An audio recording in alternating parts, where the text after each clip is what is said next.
Special we'd like to share with you tonight. Pendleton has a committee called the Beautification Committee. It's the Mayor's Beautification Committee.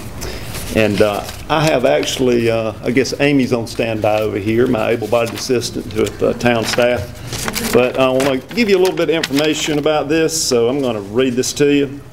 The Pendleton Beautification Fund deserves recognition as one of our silent partners. It does much for the town. The fund initially, a $100,000 gift, was established by an anonymous donor in 2000 to fund projects in the town that will beautify the town or surrounding areas. The fund is directed by a mayor's committee comprised of 5 individuals. To date, the fund has maintained most of the pocket gardens throughout the town since its inception.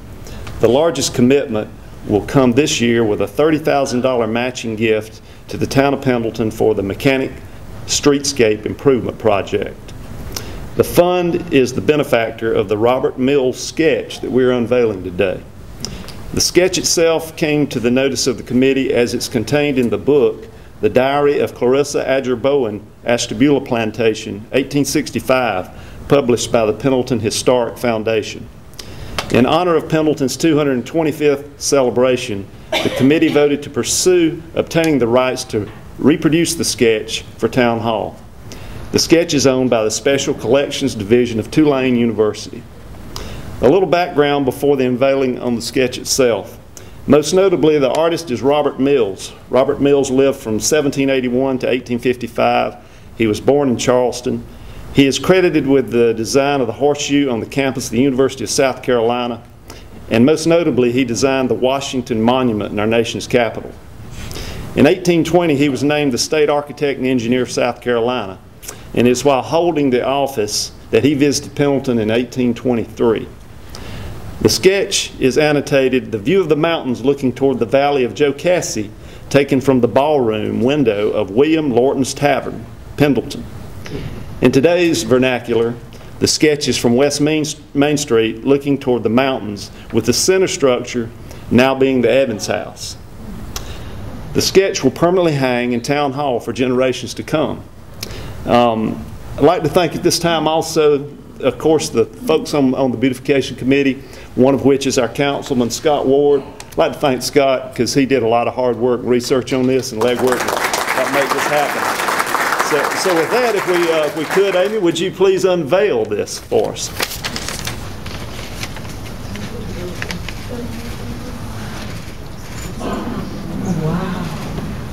That's really something, isn't it?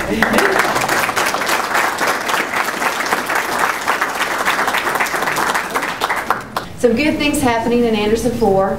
I'll start with a little bit about our focus right now, some of our goals, share with you what's happening at the state level, and then locally what we're doing in terms of initiatives, and then I'll share the exciting things in terms of achievements that we've received recently.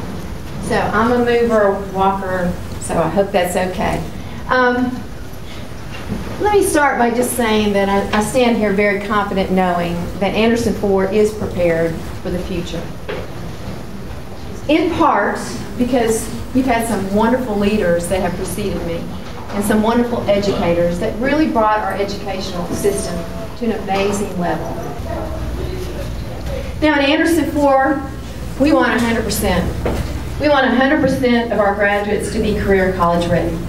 We also want our graduation rate to be 100%, and we're very proud that today it is at 87.9%, but we want every student to graduate.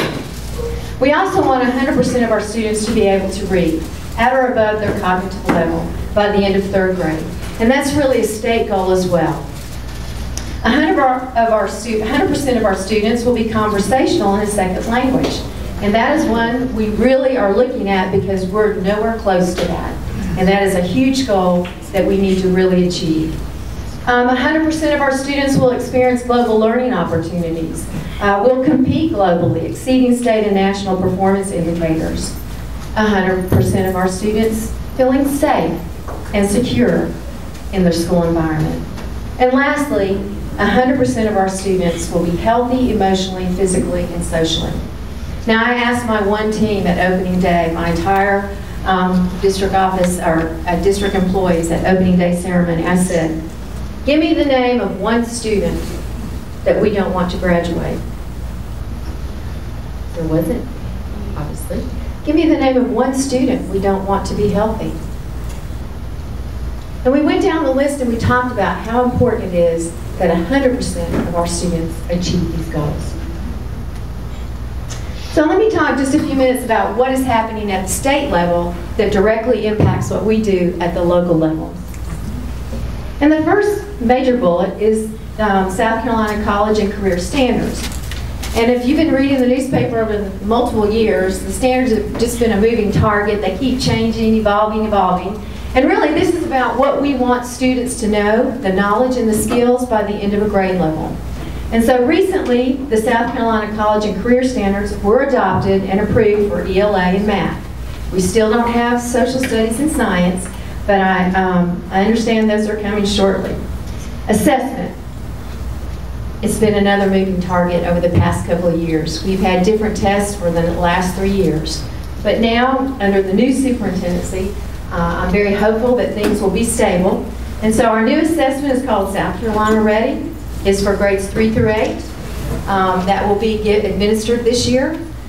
We do not know the end of course tests or the test that happens in 11th grade, but these are the things that teachers are dealing with right now and preparing our students to make sure that they are ready for the state assessment.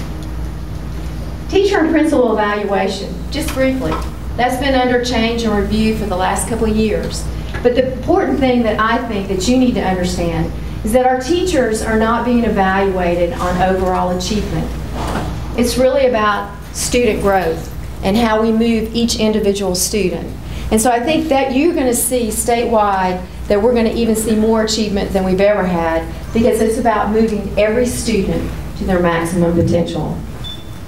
The Read to Succeed Act and Early Literacy was adopted in 2014.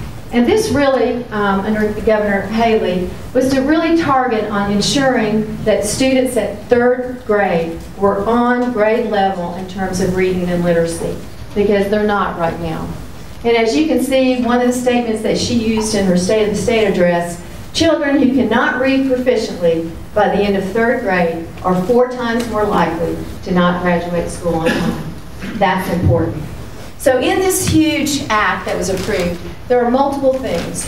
All teachers are now required to take literacy courses. Depending on your certification area, you may have to take 2 courses or 1 course. But everybody has to be endorsed or have a requirement for literacy. And that's going to be required over the next 5 to 10 years.